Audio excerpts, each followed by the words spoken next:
আপনারা দেখছেন খবর 24, সময়ের সাথে আমরা। মর্মান্তিকভাবে নিজ বাড়ির পুরনো দেওয়াল ভাঙতে গিয়ে সংশ্লিষ্ট দেওয়ালের নিচে পিষ্ট হয়ে মৃত্যু 40 বছরের এক ব্যক্তি। ঘটনায় আহত অপর এক ব্যক্তির চিকিৎসা চলছে বর্তমানে জিবি হাসপাতালে। ঘটনার বিবরণে জানা যায়, অরুন্ধতিনগর থানার অন্তর্গত বেলাবর এলাকার জনৈক লিটন রুদ্র পাল ওনার বসত বাড়ি বাইপাস রাস্তার জন্য নির্ধারিত জায়গায় পড়ায় ধীরে ধীরে সেই বাড়ি ভেঙে অন্যত্র যাওয়ার পরিকল্পনা চলছিলেন। সেই লক্ষ্যে আজ নকুল রুদ্র পাল নামে এক শ্রমিককে সাথে নিয়ে ওয়াল ভাঙছিলেন লিটন রুদ্র পাল।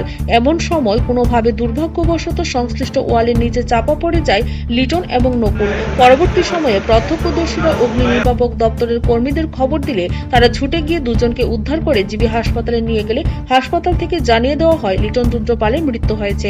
তবে অপর আহত নকুল বর্তমানে চিকিৎসাধীন। গোটা ঘটনা ঘিরে ব্যাপক শোকের আবহ তৈরি হয়েছে। ঘর ভাঙতে গিয়েছিল হইছে ঘর যে ভাঙছে যে ঘর ভাঙার থেকে আছে না পড়ে গেছে না ঘর লইয়া ফিরেছে লিটন পালের বাড়িতে তাদের নিজের ওয়াল নিজে ভাঙতেছে, বাইপাস রাস্তার মধ্যে পড়ছিল। ঘটনাটা কোন সময় হয়েছে? আমরা মনে করেন আনুমানিক 12:30। দিনবেগিয়ার একটা লোক সভা করছে। আমরা যাওয়ানোর পরে দেখি ক্যাম্পের বাজার অব্দি তারা অটো দিয়ে নিয়ে এসেছে। আচ্ছা, আমরা ধীরে ধীরে নিয়ে এসেছি। এখন আনার পরে ডাক্তারবাবুরা কি কইছে? ডাক্তারবাবু পালস চেক করতে আছে। খবর 24, সময়ের সাথে আমরা।